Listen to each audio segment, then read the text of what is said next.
જય શ્રી કૃષ્ણ, જય સ્વામિનારાયણ. વિદ્યાર્થી મિત્રો, આજે આપણે પ્રકરણ 15 અન્ન સ્ત્રોતોમાં સુધારણા. અન્ન સ્ત્રોતો એટલે કે આપણે જે કંઈ પણ અન્ન સ્ત્રોતો છે, અન્ન સ્ત્રોતો મુખ્યત્વે આપણો જે ખેતી છે, આ ખેતીની અંદર પાક કેવી રીતે વધારી શકાય, એમાં કયા કયા સુધારણા કરી શકાય, જેથી કરીને જે પાક ઉત્પાદન થાય એ પાક ઉત્પાદનમાંથી અથવા તો જે પાકમાંથી કે જે ખોરાકમાંથી આપણને પૂરતા પ્રમાણમાં પોષણ મળે છે, એ પોષણ એક જરૂરી છે આપણા માટે.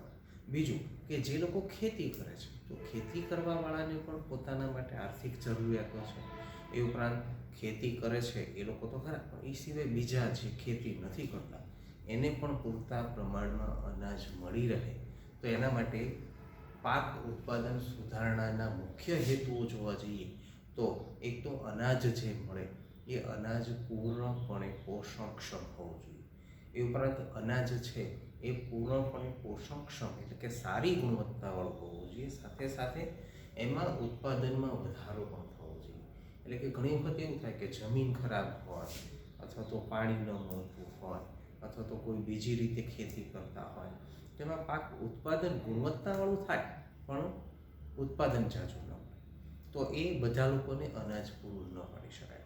તો અન્ન ઉત્પાદન, અન્ન સ્ત્રોતોના સુધારણા છે મુખ્યત્વે પાઠનો હેતુ છે કે જે કંઈ પણ અનાજ, આપણો ભારત છે ખેતી પ્રધાન દેશ છે, તો ખેતી પ્રધાન દેશ છે એટલે માટે આપણો એ જે કંઈ પણ આર્થિક જરૂરિયાતો છે, આર્થિક જરૂરિયાતો ખેતીને ઉત્પાદિત પદાર્થો જે આપણે ઉત્પાદન મેળવીએ છીએ, અનાજ છે, કઠોળ છે, શાકભાજી છે, આ બધામાંથી લોકોની રોજીરોટી ચાલે છે, આર્થિક રીતે ચાલે છે.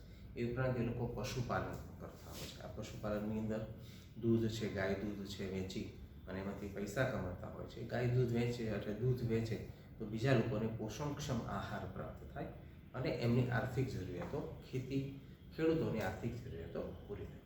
તો આ પાઠનો મુખ્ય ઉદ્દેશ છે કે અન્ન સ્ત્રોતોની અંદર સુધારણા કઈ રીતે કરી શકાય. પણ મુખ્યત્વે પાક ઉત્પાદનની સુધારણા કરતાં પહેલાં થોડીક પ્રસ્તાવના એના વિશેની આપણે જે થોડીક ચર્ચા કરવાની છે એ કરીએ કે બધા જ સજીવોને ખોરાકની આવશ્યકતા છે. ખોરાકની આવશ્યકતા, આ ખોરાકથી આપણને પ્રોટીન, કાર્બોદિત, ચરબી, વિટામિન અને ખનિજ ક્ષાર પ્રાપ્ત થાય છે. એટલે આપણે બધા સજીવો હોય, કોઈ પણ સજીવો હોય, બધાને ખોરાકની આવશ્યકતા છે જ. કારણ કે ખોરાકમાંથી આપણને કાર્બોદિત મળે છે, પ્રોટીન મળે છે, ચરબી મળે છે, આ બધું આપણને મળે છે. એ ઉપરાંત વિટામિન અને ખનિજ ક્ષારો પણ પ્રાપ્ત થાય છે, જે આપણે જાણીએ છીએ. આ બધા જ તત્વોની આવશ્યકતા આપણા વિકાસ, વૃદ્ધિ અને સ્વાસ્થ્ય માટે છે. આ બધા જ પોષક તત્વો છે કે જેની આવશ્યકતા આપણા વિકાસ, વૃદ્ધિ માટે અને સારું સ્વાસ્થ્ય રહે એટલા માટે છે. વનસ્પતિ અને પ્રાણીઓ બંને આપણા ખોરાકના મુખ્ય સ્ત્રોતો છે. એટલે આપણે જો ખોરાક પ્રાપ્ત કરીએ છીએ એ વનસ્પતિમાંથી પણ આપણે પ્રાપ્ત કરીએ છીએ અને પ્રાણીઓમાંથી પણ આપણે પ્રાપ્ત કરીએ છીએ. મોટાભાગનો ખાદ્ય પદાર્થ છે ખેતીવાડી તથા પશુપાલનથી આપણે મેળવી શકીએ છીએ. એટલે મોટાભાગના ખાદ્ય પદાર્થો આપણે પશુપાલન અને ખેતીવાડીમાંથી મેળવીએ છીએ. આપણે લગભગ સમાચાર પત્રોમાં પણ ઘણી વખત વાંચીએ છીએ કે ખેતીવાડી કે કૃષિ ઉત્પાદન પશુપાલનને વધારવાનો પ્રયાસ થઈ રહ્યો છે. એટલે કે ખેતીવાડી, પશુપાલન અને કૃષિ ઉદ્યોગને વધારવાનો પ્રયત્ન થઈ રહ્યો છે. તો આવું શા માટે? આવું એટલા માટે કારણ કે આપણે ભારતની દેશની વસ્તી 100 કરોડ ઉપર પહોંચી ગઈ છે, એટલે કે 1 અબજ જેટલી થઈ ગઈ છે. તો બધાને પૂરતા પ્રમાણમાં આહાર મળી રહે અને એ પણ પાછું પોષણક્ષમ, કારણ કે દરેક વ્યક્તિને કાર્બોદિત, પ્રોટીન, ચરબી, વિટામિન અને ખનિજ ક્ષારોની તો જરૂર છે જ. પછી માણસ હોય કે કોઈ પણ પ્રાણી હોય, કારણ કે દરેકને વિકાસની જરૂર છે, દરેકને વૃદ્ધિની જરૂર છે અને સારા સ્વાસ્થ્યની પણ જરૂર છે. એટલા માટે સમાચાર પત્રોમાં આવા આપણે સમાચારો વાંચીએ છીએ કે ખેતીવાડી કે કૃષિ ઉત્પાદન અને પશુપાલનને વધારવાના પ્રયત્ન થઈ રહ્યા છે. ભારતની વસ્તી ખૂબ જ વધારે છે. આપણા દેશની વસ્તી 1 મિલિયન એટલે કે 100 કરોડથી પણ વધારે છે અને તેમાં સતત વધારો થઈ રહ્યો છે. અને વધતી જતી વસ્તીને માટે 1 બિલિયન ટનના ચોથા ભાગ જેટલા અન્ન ઉત્પાદનની જરૂરિયાત હોય છે. એટલે કે 1 બિલિયન જે ટન છે એના કરતાં ચોથા ભાગનું ઉત્પાદન થવું જરૂરી છે, જે ઉત્પાદનની જરૂરિયાત છે. અને આ વધારે ભૂમિ પર ખેતીવાડી કરવા સંભવિત થઈ શકે. એટલે કે વધારે ભૂમિ જો ખેતીવાડી માટે મળે તો એ સંભવિત થઈ શકે.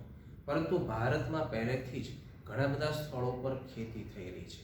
આથી ખેતીવાડી માટે વધારે ભૂમિ કે જમીનની પ્રાપ્યતા સંબંધિત નથી. એટલે આપણે જોઈએ કે ભારતમાં મોટાભાગના દેશોમાં, મોટાભાગના રાજ્યોમાં અને મોટાભાગની જમીનોમાં ખેતી થઈ રહી છે, એટલે વધારે જમીનની આવશ્યકતા નથી. પણ જે આપણી પાસે જમીન છે એ પૂરતા પ્રમાણમાં છે. માત્ર એમાં સુધારો કરવાની જરૂર છે કે એમાં પાક ઉત્પાદન જે આવે એ પાક ઉત્પાદન વધારે પ્રમાણમાં આવે. માનો કે કોઈની પાસે થોડીક જમીન છે તો એ થોડીક જમીનની અંદર વધારેમાં વધારે સમયમાં કેટલો પાક લઈ શકે, જેથી કરીને જે 100 કરોડની વસ્તી આપણા દેશની છે એ 100 કરોડની દેશની વસ્તીને પૂરતા પ્રમાણમાં અનાજ પ્રાપ્ત થઈ શકે.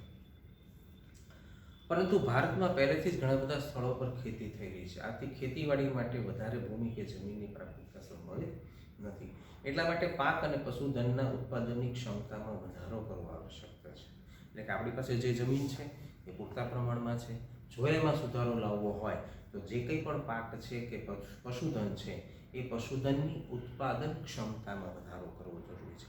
એટલે કે થોડીક જમીનની અંદર જે પાક લેવાય છે એ પાક જેટલા પ્રમાણમાં ઉત્પાદિત થાય છે એના કરતાં થોડાક વધારે પ્રમાણમાં પાક કઈ રીતે ઉત્પાદિત થઈ શકે એ એક આવશ્યકતા છે. બીજી, માનો કે કોઈ પશુ છે કે ગાય છે કે ભેંસ છે રોજનું 5 લીટર દૂધ આપે છે, તો એ 5 લીટરમાંથી 2 લીટર વધારે કઈ રીતે આપી શકે, અથવા તો 3 લીટર દૂધ વધારે કઈ રીતે આપી શકે, એના વિશેના પગલાઓ વિચારવાના જરૂરી છે. અત્યાર સુધીમાં પાક ઉત્પાદનને વધારવાના આપણા પ્રયત્નો છે એ આપણા પ્રયત્નો કેટલાક અંશે સફળ રહ્યા. આપણે હરિયાળી ક્રાંતિ દ્વારા પાક ઉત્પાદનમાં વધારો કર્યો અને શ્વેત ક્રાંતિ દ્વારા દૂધના ઉત્પાદનને વધાર્યું, તેમજ તેનું સારું આયોજન પણ કર્યું. એટલે કે અત્યાર સુધી જે પાક ઉત્પાદન વધારવાના જે આપણા પ્રયત્નો હતા એ પ્રયત્નની અંદર મુખ્યત્વે 2 પગલાં કહી શકાય. એક હરિયાળી ક્રાંતિ, હરિયાળી ક્રાંતિની મદદથી, અને બીજું શ્વેત ક્રાંતિ. હરિયાળી ક્રાંતિ એટલે કે પાક ઉત્પાદનમાં વધારો જે કરવાનો છે એ વધારો કરવા માટેના પ્રયત્નો કરવામાં આવ્યા અને એમાં સફળતા પણ મળી. અને બીજું છે કે પશુપાલન દ્વારા જે દૂધ ઉત્પાદન થાય છે એ દૂધ ઉત્પાદન કેવી રીતે વધારી શકાય, પશુઓને કેવો ખોરાક આપવામાં આવે જેથી કરીને પશુઓમાં દૂધના ઉત્પાદનમાં વધારો થાય. એ ઉપરાંત પાક જે છે, માનો કે કોઈ છોડ છે તો છોડની માવજત કેવી રીતે કરી શકાય, એના માટે જરૂરી જમીન છે એ જમીન કઈ સારી હોવી જોઈએ, એ જમીનમાં અથવા જમીન સારી નથી તો જમીનની અંદર કયા પોષક તત્વો ઘટે છે તો એ કયા પોષક તત્વો ઉમેરી શકાય જેથી કરીને પૂરતા પ્રમાણમાં પાક લઈ શકાય. એ ઉપરાંત એની અંદર જો જીવાત પડતી હોય અથવા તો એને રોગ લાગુ પડતો હોય તો એ રોગનું નિવારણ કઈ રીતે કરી શકાય જેથી કરીને પાક ઉત્પાદન વધારી શકાય. ઘણી વખત એવું થાય કે જમીન સારી હોય, બરાબર, પાક ઉત્પાદન સારું, પાક સારો મળતો હોય પણ એને છોડને રોગ લાગુ પડી જાય તો પાક પૂરતા પ્રમાણમાં મળે નહીં. પાક સારો ઉગતો હોય પણ જમીન ખરાબ હોય અથવા તો પાણી પૂરતા પ્રમાણમાં ન મળતું હોય તો આ બધી જરૂરિયાતો છે, બધી જરૂરિયાતોને સંતોષી શકાય એવી એક આયોજન કરવામાં આવ્યું અને એક આયોજનને પરિણામે જે સફળતા મળે તેને હરિયાળી ક્રાંતિ તરીકે ઓળખવામાં આવે છે. અને એ જ રીતે પ્રાણીઓની અંદર દૂધના ઉત્પાદનમાં કેવી રીતે વધારો કરી શકાય. એટલે કે કોઈ ગાય કે ભેંસ છે 5 લીટર દૂધ આપે છે તો એમાંથી ભલે 2 લીટર વધારે આપે તો 7 લીટર કેટલું દૂધ, તો આપણા ભારત દેશની અંદર તો આવા પ્રાણી કેટલા બધા, ઘણા બધા, તો દૂધના ઉત્પાદનમાં પણ વધારો કરી શકાય. તો એના માટેની જે ક્રાંતિ છે એને શ્વેત ક્રાંતિ તરીકે ઓળખવામાં આવે છે. આ ક્રાંતિઓની પ્રક્રિયામાં આપણે કુદરતી કે નૈસર્ગિક સ્ત્રોતોનો ઘણો ખરો ઉપયોગ કર્યો. આના પરિણામ રૂપે આપણે કુદરતી અને નૈસર્ગિક સ્ત્રોતોને નુકસાન થવાની તકો વધી ગઈ. એટલે કે આ ક્રાંતિની પ્રક્રિયામાં આપણા કુદરતી અને નૈસર્ગિક જે સ્ત્રોતો છે એ સ્ત્રોતોનો ઘણો ખરો આપણે ઉપયોગ કર્યો, પરંતુ એના પરિણામ રૂપે કુદરતી કે નૈસર્ગિક સ્ત્રોતોને નુકસાન થવાની તકો વધી ગઈ. આથી એ અગત્યનું છે કે પાક ઉત્પાદન વધારવાના આપણા પ્રયત્નો પર્યાવરણને સંતુલિત રાખવા અને પર્યાવરણને જાળવી રાખવાના પરિબળોને નુકસાન ન પહોંચે તેવા હોવા જોઈએ. એટલે કે જે પાક ઉત્પાદન છે, પશુપાલનમાં દૂધ ઉત્પાદન છે, એના જે પગલાં છે એ પગલાં એવા હોવા જોઈએ કે જે આપણા કુદરતી કે નૈસર્ગિક જે સ્ત્રોતો છે એ સ્ત્રોતોને નુકસાન ન થાય અને પર્યાવરણને સંતુલિત રાખી શકાય અને પર્યાવરણની જાળવણી રાખી શકાય, એને નુકસાન ન થાય એવા પગલાં હોવા જોઈએ. એટલા જ માટે ખેતી અને પશુપાલન માટે સમપોષણીય એટલે કે નુકસાન ન કરે તેવી પ્રણાલીઓ અપનાવવાની આવશ્યકતા છે. પાક ઉત્પાદન વધારીને અને તેને ગોદામોમાં સંગ્રહ કરવાથી કુપોષણ અને ભૂખની સમસ્યાનું સમાધાન થઈ શકતું નથી. તે પાક ઉત્પાદન વધે, પણ જે પાક ઉત્પાદન થયું એમાંથી જે અનાજ ઉત્પાદન થાય છે એને ગોદામોમાં ભરીને સંગ્રહી રાખવામાં આવે તો એનાથી કુપોષણ કે ભૂખની સમસ્યાનું ક્યારેય સમાધાન થઈ શકે નહીં. તમારા જ ઘરની વાત કરીએ કે તમારા ઘરમાં અનાજ છે પણ એને સંગ્રહ કરી રાખવામાં આવે, તમને ભૂખ્યા રાખવામાં આવે, આ એને જેવી પરિસ્થિતિ થાય.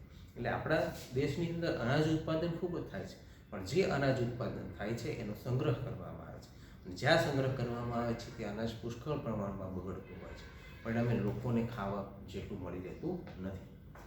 એટલે લોકોને અનાજ ખરીદવા માટે ધનની આવશ્યકતા પણ હોય છે. ખાદ્ય સુરક્ષા અને તેના ઉત્પાદન અને પ્રાપ્યતા બંને પર આધારિત છે. એટલે લોકોને અનાજ ખરીદવું છે તો એના માટે એ લોકો પાસે આર્થિક વ્યવસ્થા પણ એટલે કે ધનની પણ આવશ્યકતા હોવી જોઈએ. ખાદ્ય સુરક્ષા તેના ઉત્પાદન અને પ્રાપ્યતા બંને પર આધારિત છે. એટલે ખાદ્ય સુરક્ષા છે એ એનું ઉત્પાદન કેટલું છે એની ઉપર અને એની પ્રાપ્યતા કેટલી છે એની પર પણ આધારિત છે. આપણા દેશની મોટાભાગની વસ્તીમાં તેમના જીવન નિર્વાહ માટે ખેતી પર નિર્ભર છે, અને એટલા જ માટે ખેતી ક્ષેત્રે લોકોની આવક પણ વધારવી જોઈએ. એટલે કે આપણા દેશમાં મોટાભાગના લોકો છે એ ખેતી કરે છે અને એમનો જે જીવન નિર્વાહ છે એ ખેતી પર આધારિત છે, અને એટલા માટે જ ખેતીમાંથી આવક કેવી રીતે વધારી શકાય અને ખેતી ક્ષેત્રે લોકોને કેવી રીતે પગભર કરી શકાય એના સ્ત્રોતો વધારવાની જરૂર છે, જેમાં ભૂખની સમસ્યાનું સમાધાન થઈ શકે. પછી ખેતીના વધારે ઉત્પાદન પ્રાપ્ત કરવાના વૈજ્ઞાનિક આયોજનબદ્ધ પ્રણાલીઓ પણ અપનાવવી જોઈએ, જેથી સારા પોષણયુક્ત ખેતી કે વર્ધિત કૃષિ પ્રણાલીઓને અપનાવવી જોઈએ, જેથી કરીને પાક ઉત્પાદન, સારા પોષણયુક્ત જીવન નિર્વાહ માટે મિશ્ર ખેતી, આંતર પાક પદ્ધતિ અને સંગઠિત ખેતી કે વર્ધિત કૃષિ પ્રણાલી અપનાવવી જોઈએ. એટલે કે આવું સારું પોષણયુક્ત આહાર આપણે મેળવવો જોઈએ, ખોરાક લોકોને પૂરતા પ્રમાણમાં મળી રહેવો જોઈએ. તેના માટે કેટલીક પદ્ધતિઓ અપનાવી છે. એમાં સૌથી સારું પહેલું કે સારા પોષણયુક્ત જીવન નિર્વાહ માટે મિશ્ર ખેતી, એટલે કે સારું પોષણયુક્ત જીવન નિર્વાહ દરેક વ્યક્તિને મળી રહે એના માટે મિશ્ર ખેતી. મિશ્ર ખેતી એટલે કે આજે ખેતરની અંદર શિયાળામાં એક પાક લીધો છે તો એ પાકની સાથે સાથે બીજો એવો પાક લઈ શકાય કે જે મૂળ પાક લેવાનો છે એ મૂળ પાકના જરૂરી પોષક તત્વો અને બીજો જે પાક વાવ્યો છે એના જરૂરી પોષક તત્વો બંને ભિન્ન હોય તો એને મિશ્ર ખેતી કહેવાય. પછી આંતરપાક પદ્ધતિ. આંતરપાક પદ્ધતિ એટલે કે શિયાળામાં એક પાક લીધો છે તો ઉનાળામાં બીજો પાક લેવાય અને ચોમાસામાં ત્રીજો પાક લેવાય, તો ફરી પાછો શિયાળામાં પહેલો પાક જે લીધો છે ગયા વર્ષે શિયાળામાં એ પાક ફરીથી લઈ શકાય, તો એને આંતરપાક પદ્ધતિ તરીકે ઓળખવામાં આવે છે. અને સંગઠિત ખેતી કે વર્ધિત કૃષિ પ્રણાલી પણ અપનાવવી જોઈએ.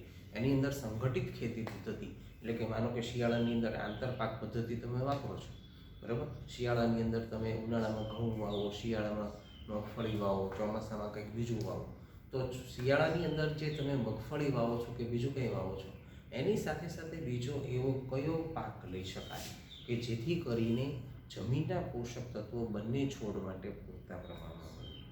તો આ સંગઠિત ખેતી અથવા તો મિશ્ર ખેતી પદ્ધતિનો ઉપયોગ પણ કરી શકાય. જેમાં સૌથી પહેલો મુદ્દો છે આપણો કે પાક ઉત્પાદનમાં સુધારણા કઈ રીતે કરી શકાય. તો કે પાક ઉત્પાદનમાં સુધારણા કરવા માટે ઉર્જાની આવશ્યકતા માટે અનાજની જરૂર છે. આપણે જે કંઈ પણ ઉર્જા છે એ ઉર્જાની આવશ્યકતા માટે અનાજની જરૂર છે. જેમ કે ઘઉં, ચોખા, મકાઈ, બાજરી, જુવાર આ બધાથી કાર્બોદિત આપણને મળે છે. કઠોળ જેવા કે ચણા, વટાણા, અડદ, મગ, તુવેર, મસૂરમાંથી આપણને પ્રોટીન મળે છે. મગફળી, તેલ, એરંડા, દિવેલ, રાઈ, અળસી અને સૂર્યમુખીની આવશ્યકતા આપણને તેલ પ્રાપ્તિ માટે છે. શાકભાજી, મસાલા અને ફળોમાંથી આપણને વિટામિન અને ખનિજ ક્ષારો મળે છે અને કેટલાક પ્રમાણમાં પ્રોટીન અને કાર્બોદિત પણ મળે છે. ઘાસચારાના પાક જેવા કે બરસીમ એટલે કે જવ, ઓટ અથવા તો સુદાન ઘાસના ઉત્પાદન પશુપાલન માટે ઘાસચારાના સ્વરૂપમાં પણ થાય છે. એટલે કે આપણે જે કંઈ પણ પદાર્થોની આવશ્યકતા છે એ પદાર્થોની આવશ્યકતામાં આમ તો તમે ભણી ગયા છો, સૌથી પહેલું જરૂરિયાત છે કાર્બોદિત પદાર્થ. આ કાર્બોદિત પદાર્થો બધા જ આપણને ધાન્ય એટલે કે અનાજમાંથી મળી રહે છે. ત્યારબાદ બીજી જરૂરિયાત છે પ્રોટીન. તો પ્રોટીન આપણને બધા જ કઠોળ વર્ગની વનસ્પતિમાંથી મળી રહેશે. ત્રીજી જરૂરિયાત છે આપણી ચરબીની. તો તો ચરબી એટલે કે જેને ટૂંકમાં આપણે તેલીબિયા તરીકે ઓળખીએ છીએ, કે જેના બીમાંથી આપણે તેલ કાઢી શકીએ. દાખલા તરીકે મગફળી, પછી સોયાબીન, સૂર્યમુખી, અળસી, આ બધા જ તેલ પદાર્થો. પછી ખનિજ ક્ષારો અને વિટામિન. ખનિજ ક્ષારો અને વિટામિન. આ ખનિજ ક્ષારો અને વિટામિન્સ છે એ બધા જ આપણને તમામ પ્રકારના શાકભાજી અને ફળોમાંથી મળી રહેતા હોય છે. તો કોઈ પણ વ્યક્તિને સ્વસ્થ અને સારું સ્વાસ્થ્ય જાળવવા માટે આ 5 પોષક તત્વોની જરૂર આપણા શરીરમાં છે. તો જ દરેક વ્યક્તિનો શારીરિક વિકાસ થઈ શકે, એની વૃદ્ધિ થઈ શકે અને એનું સ્વાસ્થ્ય પણ સારું રહી શકે.